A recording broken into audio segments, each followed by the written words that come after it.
So hi guys, welcome back to my YouTube channel. तो आज के मैं इस क्लास में क्लास 10वीं का सोशल साइंस हिस्ट्री का जो कि चैप्टर का नाम है यूरोप में राष्ट्रवाद, इसी का हम डिस्कस करने वाले हैं। तो चलिए क्लास को स्टार्ट करते हैं। तो यहाँ पर देखिए फर्स्ट नंबर क्वेश्चन कर रहा है यहाँ पर, प्रथम जेनेवा कन्वेंशन कब हुआ था। तो इसका आंसर हो जाएगा प्रथम जेनेवा कन्वेंशन कब हुआ था, 1864 में हुआ था। इसका बी आंसर क्या होगा, करेक्ट होगा। चलिए बी को हम टिक करते हैं, अगले क्वेश्चन को बढ़ते हैं। इटली का एकीकरण कब हुआ। तो 2 नंबर का आंसर हो जाएगा बी नंबर, इटली का एकीकरण 1871 ईस्वी में हुआ था। इसको बी नंबर याद रखना। चलिए 3 नंबर क्वेश्चन की ओर बढ़ते हैं। तो 3 नंबर क्वेश्चन 1 2 हो गया और 3 नंबर क्वेश्चन कर रहा है, लुई फिलिप किस देश का शासक था। तो 3 का आंसर हो जाएगा बी का, क्या हो जाएगा, बी का फ्रांस का शासक था। तो 3 का बी नंबर करेक्ट आंसर होगा। चलिए 4 नंबर क्वेश्चन को बढ़ते हैं। 4 नंबर क्वेश्चन है, यूरोपियन सभ्यता का पालना किसे कहा जाता है। तो यूरोपीय सभ्यता का पालना या यूनान को कहा जाता है। तो इसका ए आंसर करेक्ट हो जाएगा। चलिए अगले क्वेश्चन की ओर बढ़ते हैं। अगला क्वेश्चन है 5 नंबर क्वेश्चन का यहाँ पर देखिए, बोहेमिया नीन में से किस देश का अधीन था। तो 5 का हो जाएगा आंसर ऑस्ट्रेलिया का अधीन था। तो 5 के ए नंबर याद रखना। चलिए 6 नंबर क्वेश्चन को बढ़ते हैं। 6 नंबर क्वेश्चन, नीन में से कौन मित्र राष्ट्रों के जुट में शामिल नहीं था। तो 6 नंबर का आंसर हो जाएगा बी नंबर, जर्मनी शामिल नहीं था। तो 6 का बी नंबर आंसर याद रखना। चलिए 7 नंबर क्वेश्चन को बढ़ते हैं। तो 7 नंबर क्वेश्चन करा, 1871 में विलियम्स प्रथम कहाँ का सम्राट बना। तो 7 नंबर का आंसर हो जाएगा जर्मनी का सम्राट बना। तो 7 नंबर का ऑप्शन नंबर ए याद रखना। चलिए अगले क्वेश्चन को बढ़ते हैं। 8 नंबर क्वेश्चन करना है, सार्डिनिया का राजा कौन था। तो सार्डिनिया का राजा विक्टर इमैनुअल था। तो 7 और 8 हो गया। तो 8 का आंसर नंबर क्या होगा, इसका बी नंबर आंसर करेक्ट होगा। 8 का बी नहीं, विक्टर इमैनुअल ए में दे रहा है। तो 8 नंबर का ए आंसर करेक्ट होगा, विक्टर इमैनुअल। चलिए 9 नंबर क्वेश्चन को बढ़ते हैं। 9 नंबर क्वेश्चन है, इटली के एकीकरण का प्रमुख नायक कौन था। तो 9 नंबर का हो जाएगा इनमें से सभी, मेज़िनी, काबोर, गरिबाल्डी, इनमें से सभी क्या होगा, 9 नंबर का आंसर करेक्ट हो जाएगा। चलिए अगले क्वेश्चन को बढ़ते हैं। 9 नंबर हो गया। 10 नंबर क्वेश्चन। तो 10 नंबर क्वेश्चन स्टार्ट करने से पहले छोटी सी मेरा रिक्वेस्ट यह है कि अभी तक इस चैनल को सब्सक्राइब नहीं किए तो हमारे चैनल को सब्सक्राइब कीजिए और वीडियो को लाइक कीजिए, क्योंकि आप सभी हमको सपोर्ट कीजिएगा तो इसी तरह का हम वीडियो आगे लाते रहेंगे। तो हमारे चैनल को सब्सक्राइब कर दीजिए। चलिए आगे क्वेश्चन की ओर बढ़ते 10 नंबर। तो 10 नंबर क्वेश्चन का है, लुई 16वां को फ्रांस कब दी गया। लुई 16वां को फ्रांस कब दी गई। तो 10 नंबर का आंसर हो जाएगा बी नंबर, 1793 ईस्वी को दिया गया था। चलिए 11 नंबर क्वेश्चन को बढ़ते हैं। तो 11 नंबर क्वेश्चन का रहा है, वियना सम्मेलन की मेजबानी किसने की। तो 11 का आंसर हो जाएगा ए नंबर, इसका करेक्ट आंसर हो जाएगा जो कि मेटरनिक। यहाँ पर आंसर 11 का सही आंसर होगा। चलिए अगले क्वेश्चन को बढ़ते हैं। अगला क्वेश्चन, नीन में से किस सम्मेलन में जर्मनी की क्षतिपूर्ति राशि को कम कर दिएगा। तो 12 का आंसर हो जाएगा डी नंबर, लॉसले सम्मेलन द्वारा क्या करते उसको क्षति कम कर दी थी। तो इसका क्या होगा आंसर, 12 का डी नंबर आंसर करेक्ट होगा। चलिए अगले क्वेश्चन पढ़ते हैं। अमेरिका में 13 नंबर क्वेश्चन है, अमेरिका में न्यू डील किसने लागू की। तो 13 का आंसर हो जाएगा B number, Franklin D Roosevelt ने किया था। तो इसका आंसर होगा बी नंबर का करेक्ट आंसर होगा। चलिए 14 नंबर क्वेश्चन को बढ़ते हैं। 14 नंबर क्वेश्चन बन थोड़ा इसको ऊपर की स्क्रॉल करते हैं। तो 14 नंबर क्वेश्चन देखिए क्या कर रहा है। तो 14 नंबर क्वेश्चन है, हेगेल किस देश का दार्शनिक था। तो 14 का आंसर होगा सी नंबर, जर्मनी का दार्शनिक था। 14 का सी नंबर याद रखना। चलिए 18 नंबर क्वेश्चन को 14 नंबर हो गया। 15 नंबर क्वेश्चन को बढ़ते हैं। 15 नंबर क्वेश्चन का यहाँ पर देखिए, 15 नंबर क्वेश्चन है वियना कांग्रेस का प्रमुख उद्देश्य क्या था? तो इसका आंसर होगा सी नंबर क्या होगा 14 नंबर नहीं 15 का सी नंबर होगा राजतंत्रों का पुनर्स्थापना करना था। तो इसका सी नंबर आंसर याद रखना है। चलिए 16 नंबर क्वेश्चन को बढ़ते हैं। 16 नंबर क्वेश्चन है सिकंदर कहाँ का निवासी था? तो 16 का आंसर हो जाएगा यूनान का निवासी था। क्या था? सिकंदर यूनान का निवासी था। तो 16 का सी नंबर आंसर करेक्ट होगा। चलिए 17 नंबर क्वेश्चन को बढ़ते हैं। 17 नंबर क्वेश्चन है फ्रांसीसी क्रांति कब हुई? तो फ्रांसीसी क्रांति 1789 ईस्वी को हुई थी। तो 17 का ए नंबर आंसर करेक्ट होगा। चलिए अगले क्वेश्चन को बढ़ते थोड़ा ऊपर की ओर करते हैं। 18 नंबर। तो 18 नंबर क्वेश्चन कह रहा है राष्ट्रीय आंदोलन का केंद्र जेना विश्वविद्यालय कहाँ स्थित है? तो 18 का बी नंबर आंसर जर्मनी में स्थित है। चलिए अगले क्वेश्चन को बढ़ते हैं। तो अगला क्वेश्चन क्या है कोसुत का संबंध किस देश से है? तो कोसुत का संबंध हंगरी से। कहाँ से? हंगरी से है। तो 19 नंबर क्वेश्चन का आंसर हो जाएगा डी नंबर करेक्ट होगा।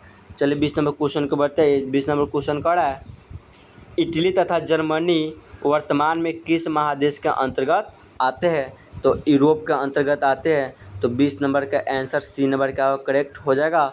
चलिए 21 नंबर क्वेश्चन को बढ़ते हैं। 21 नंबर क्वेश्चन है फ्रांस में किस शासक वंश की पुनर्स्थापना बिना कांग्रेस द्वारा की गई थी? तो हो जाएगा 21 नंबर का सी नंबर आंसर क्या होगा बुर्बो वंश हो जाएगा। तो 21 का सी नंबर आंसर क्या होगा करेक्ट आंसर होगा।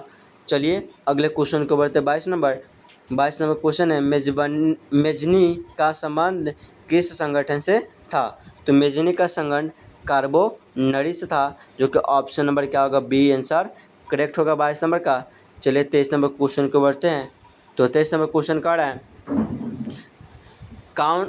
इटली एवं जर्मनी के एकीकरण के विरोध निम्न में कौन था? तो ऑस्ट्रेलिया था। क्या था? ऑस्ट्रेलिया था। तो सी नंबर आंसर क्या होगा इसका करेक्ट होगा। चलिए 24 नंबर क्वेश्चन को बढ़ते हैं। 24 नंबर क्वेश्चन है काउंट काबूर को विक्टर इमानुएल ने किस पद पर नियुक्त किया? तो इसका हो जाएगा प्रधानमंत्री आंसर करेक्ट होगा। तो 24 का प्रधानमंत्री याद रखना आंसर।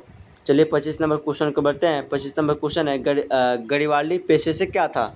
तो नाविक था। क्या था? नाविक था। इसका आंसर क्या होगा डी नंबर करेक्ट हो जाएगा। चलिए अगले क्वेश्चन को बढ़ते 26 नंबर। 26 नंबर क्वेश्चन है जर्मन राइट राज्य का निर्माण किसने किया था? तो इसका हो जाएगा नेपोलियन बोनापार्ट हो जाएगा जो कि ऑप्शन बी क्या आंसर सही होगा। चलिए इसका आंसर याद रखना। चलिए अगले क्वेश्चन को बढ़ते थोड़ा ऊपर की स्क्रॉल करते इसको। तो 27 नंबर क्वेश्चन देखिए क्या कर रहा है। तो 27 नंबर क्वेश्चन है जाल बेरिन किस संस्था थी? तो जाल बेरिन एक व्यापारियों की संस्था थी। तो 27 का आंसर हो जाएगा बी नंबर क्या होगा आंसर करेक्ट होगा। चलिए 28 नंबर क्वेश्चन को बढ़ते हैं। 28 नंबर क्वेश्चन है रक्त एवं लौह नीति का अवलंबन किसने किया?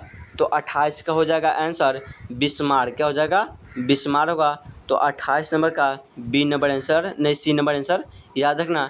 चलिए 29 नंबर क्वेश्चन को बढ़ते हैं। 29 नंबर क्वेश्चन है फ्रैंकफर्ट की संधि कब हुई? तो 29 का हो जाएगा आंसर नंबर 1871 ईस्वी हो जाएगा। इसको याद रखना। चलिए 30 नंबर क्वेश्चन को बढ़ते हैं।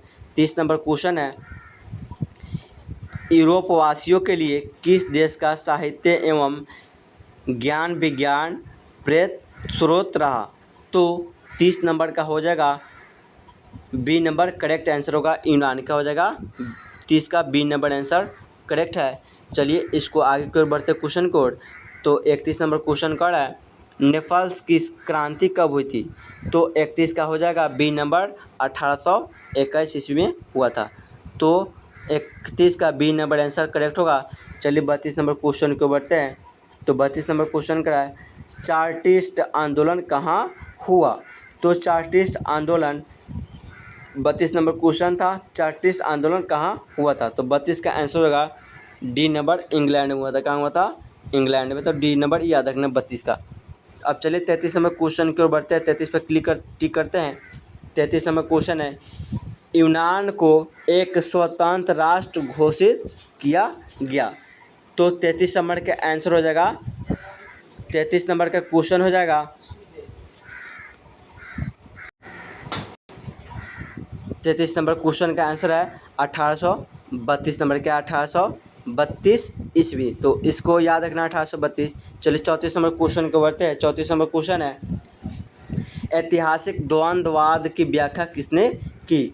तो 34 नंबर क्वेश्चन का हो जाएगा answer A number Hegel. Answer क्या होगा, करेक्ट होगा। चलिए 35 नंबर क्वेश्चन को बढ़ते हैं। 35 नंबर क्वेश्चन है एड्रियानो पुल की संधि कब हुई। तो 35 का हो जाएगा बी नंबर आंसर करेक्ट हो जाएगा 1829, याद रखना। चलिए अगले क्वेश्चन की ओर बढ़ते हैं 36 नंबर। तो 36 नंबर क्वेश्चन है एड्रियानो पुल की संधि किन दो देशों के बीच हुई थी। तो 36 का आंसर हो जाएगा ए नंबर तुर्की एवं रूस। क्या हो जाएगा, तुर्की और रूस के बीच हुआ था एड्रियानो संधि, जो कि 1829 ईस्वी में हुआ था। चलिए अगले क्वेश्चन को बढ़ते हैं 37 नंबर। तो 37 नंबर क्वेश्चन है सेडोन का युद्ध किसके बीच हुआ था। तो 37 नंबर का हो जाएगा सी नंबर फ्रांस और फ्रांसा के बीच हुआ था। क्या हुआ था, फ्रांस और फ्रांसा के बीच हुआ था। चलिए 38 नंबर क्वेश्चन को बढ़ते हैं। 38 नंबर क्वेश्चन है किस देश का हंगरी पर पूर्ण आधिपत्य था। तो 38 का आंसर होगा बी नंबर आंसर करेक्ट होगा, ऑस्ट्रेलिया का होगा, ऑस्ट्रेलिया आंसर करेक्ट होगा। चलिए 39 नंबर क्वेश्चन को बढ़ते हैं। 39 नंबर क्वेश्चन है पोलैंड के विरोध को किसने कुचल दिया। तो पोलैंड के विरोध को क्या हुआ कि रूस ने पूरी तरह से क्या किया था, कुचल दिया था, जो कि ऑप्शन नंबर 39 का ए नंबर करेक्ट आंसर होगा। चलिए 40 नंबर क्वेश्चन को बढ़ते हैं। 40 नंबर क्वेश्चन है सन 1870 में फ्रांस और फ्रांसा के बीच युद्ध कहाँ हुआ था। तो सेडोन में हुआ था। कहाँ हुआ था, सेडोन में। तो 40 का आंसर ए नंबर करेक्ट होगा। चलिए 41 नंबर क्वेश्चन को बढ़ते हैं। तो 41 नंबर क्वेश्चन है किस युद्ध के बाद जर्मनी का एकीकरण पूरा हुआ। तो 41 का आंसर हो जाएगा सेडोन का युद्ध। क्या हो जाएगा, 41 का आंसर हो जाएगा डी नंबर करेक्ट आंसर होगा। चलिए अगले क्वेश्चन को बढ़ते हैं 42 नंबर। 42 नंबर क्वेश्चन है यंग यूरोप का संस्थापक कौन था। तो यंग यूरोप का संस्थापक मेजनी था। कौन था, मेजनी, जो कि option number A correct answer होगा। चलिए 43 नंबर क्वेश्चन को बढ़ते हैं। 43 नंबर क्वेश्चन है यूरोप का मरीज किसे कहा जाता है। तो यूरोप का मरीज तुर्की को कहा जाता है। तो 43 का आंसर ए नंबर करेक्ट होगा। चलिए 44 नंबर क्वेश्चन को बढ़ते हैं। 44 नंबर क्वेश्चन का वियना कांग्रेस कब हुआ था। तो देखिए ऊपर की ओर क्वेश्चन था। तो वियना कांग्रेस 1815 ईस्वी में हुआ था। तो चलिए इसको थोड़ा ऊपर की ओर स्क्रॉल करते हैं 45 नंबर क्वेश्चन से। तो 45 नंबर क्वेश्चन का देखिए यहाँ पर 45 नंबर क्वेश्चन है जर्मनी के एकीकरण का प्रमुख वास्तुकार कौन था। तो 45 का डी नंबर आंसर बिस्मार्क। क्या हो जाएगा, 45 नंबर का डी नंबर आंसर बिस्मार्क होगा। चलिए 46 नंबर क्वेश्चन को बढ़ते हैं। 46 नंबर क्वेश्चन है इटली के एकीकरण में निम्न में से किसका संबंध नहीं है। तो 46 का हो जाएगा बिस्मार्क का संबंध नहीं है। क्या हो जाएगा, बिस्मार्क का संबंध नहीं है। 46 का B number A number answer correct हो जाएगा। चलिए 47 नंबर क्वेश्चन को बढ़ते हैं। 47 नंबर क्वेश्चन है 1830 के क्रांति के बाद फ्रांस में किस प्रकार का शासन स्थापित हुआ। तो 47 का हो जाएगा बी नंबर आंसर करेक्ट हुआ, संवैधानिक राजतंत्र। तो 47 के यहाँ नीचे की ओर दे रहा है, बी नंबर आंसर क्या है, करेक्ट आंसर होगा। चलिए अगले क्वेश्चन की ओर बढ़ते हैं 48 नंबर। तो 48 नंबर क्वेश्चन देखिए क्या कर रहा है। तो 48 नंबर क्वेश्चन है जर्मनी के एकीकरण के लिए कौन उत्तरदायी था। तो 48 का हो जाएगा बिस्मार्क। क्या हो जाएगा, बिस्मार्क, ऑप्शन नंबर बी क्या होगा, करेक्ट आंसर होगा। चलिए 49 नंबर क्वेश्चन पढ़ते हैं। 49 नंबर क्वेश्चन है 1871 में कौन सी संधि हुई थी। तो 49 का आंसर होगा ए नंबर, क्या होगा, फ्रैंकफर्ट की संधि हो जाएगा, ए नंबर करेक्ट आंसर होगा। चलिए 50 नंबर क्वेश्चन को बढ़ते हैं। 50 नंबर क्वेश्चन है इटली के एकीकरण में निम्न में किसने योगदान दिया था। तो 50 नंबर का मेजनी एवं इमैनुअल क्या होगा, करेक्ट आंसर होगा। नहीं, इसका आंसर गलत होगा। इसका आंसर दे रहा है इनमें से सभी क्या है, इनमें से सही है। तो 50 नंबर क्वेश्चन का आंसर डी हो जाएगा, इनमें से सभी का क्या हो जाएगा, 50 नंबर के इनमें से सभी का आंसर हो जाएगा। चलिए 51 नंबर क्वेश्चन को बढ़ते हैं। 51 नंबर क्वेश्चन है रॉबर्ट वन कहाँ का निवासी था? तो 51 नंबर का आंसर ब्रिटेन के निवासी था। कहाँ था? ब्रिटेन का निवासी था। तो बता दें कि इस चैप्टर में इतना ही ऑब्जेक्टिव था। और फिर से बता दें कि अभी तक हमारे चैनल को सब्सक्राइब नहीं किए हैं तो हमारे चैनल को सब्सक्राइब कर दे हमारी मेहनत के लिए, और वीडियो को लाइक कर दीजिए। इसी तरह का हम वीडियो आगे लाते रहेंगे। मिलते हैं फिर से हम अगले वीडियो में।